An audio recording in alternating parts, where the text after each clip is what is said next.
अमित आकाश sir, हम अभी last एक मंथ से डेली मॉक टेस्ट दे रहे हैं और मैथ्स के सारे किए सर, फिर भी मॉक में 35 से 38 के बीच में अटक गया। प्लीज कुछ बताइए।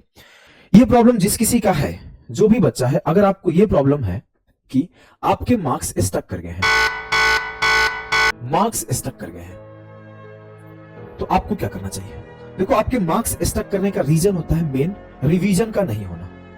फिर उसके बाद एक रीजन होता है कि आप बहुत ज्यादा आप अपना टारगेट बना लेते हो, एक्स्ट्रा ऑर्डिनरी टारगेट्स, लाइक कि मैं तो 25 क्वेश्चन में से 25 क्वेश्चन करूंगा।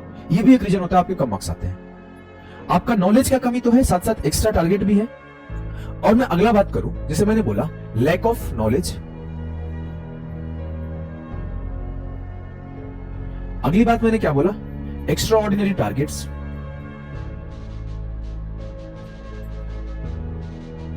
अगली बात अगर मैं बात करूं मेरे भाई, तो हो सकता है आपके प्रैक्टिस में कमी हो, आपके कैलकुलेशन में कमी हो, कहीं ना कहीं एक और कमी होगा। प्रैक्टिस, कैलकुलेशन, आप ये खुद बताओगे ना, मैंने तो काफी सारी कमियां आपके अंदर निकाल देनी है। कैलकुलेशन, कहीं पे भी आपका प्रॉब्लम होगा। अगर आप सिलेबस अच्छे से कर रखे हो तो हो सकता है यहां प्रॉब्लम हो, कहीं ना कहीं आपकी प्रॉब्लम होगी। चौथा आपका हो सकता है एक्यूरेसी। एक्यूरेसी का मतलब है सीधा सीधा कि आप सिली मिस्टेक बहुत कर रहे होंगे, और सिली मिस्टेक होने का भी मेन रीजन यही होता है, नर्वस हो जाना, बड़े बड़े टारगेट बना के, समझे? तो इस वजह से दिक्कत होती है। अब देखो, मैं आपसे कुछ बातें बताऊंगा, उनको कंसीडर करना।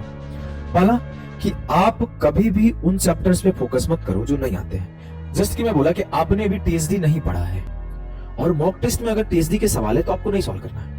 आपको पहले उन चैप्टर्स पे फोकस करना है जो आपको आते हैं और जो अच्छे से कर रखे हैं। फिर जाके आप करना क्या, आपको फिर उन चैप्टर्स को सॉल्व करने हैं जिसमें आप वीक हो।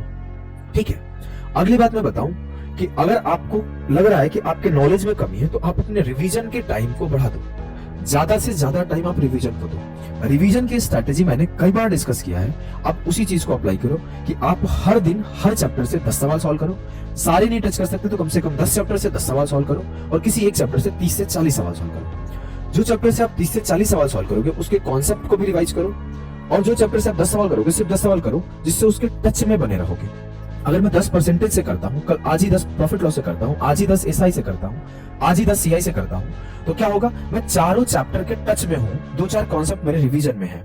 और आज मैंने 50 क्वेश्चन अलजेब्रा से सॉल्व कर दिए, तो मैं अलजेब्रा का ओवरऑल कॉन्सेप्ट को रिवाइज करके 50 क्वेश्चन सॉल्व कर दिए। इससे क्या होगा, मैं अलजेब्रा को बहुत अच्छे से रिवाइज कर गया। ठीक है।